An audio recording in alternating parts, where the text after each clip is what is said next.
সব সময় আল্লাহর কাছে এই দোয়াটা যেন আমরা করি, আল্লাহ কিয়ামতের দিন তুমি আমার হিসাব নিও না, আল্লাহ তুমি আমার বিচার বসিও না, আল্লাহ তুমি দয়া করে আমারে মাফ করে দিও। আল্লাহ যার বিচার করবেন ও জাহান্নামে যাবে, আর যার বিচার করবেন না সে জান্নাতে যাবে।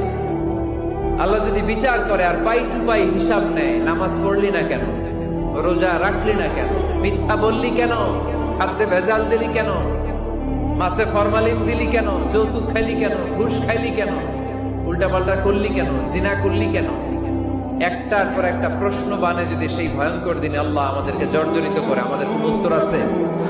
সেদিন আমাদের বাঁচার কোন উপায় আছে?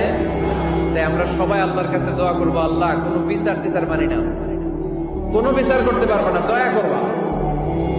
কথা কয় না? কি করবে? এবার আওয়াজ করে বলেন, বিচার চান না দয়া চান?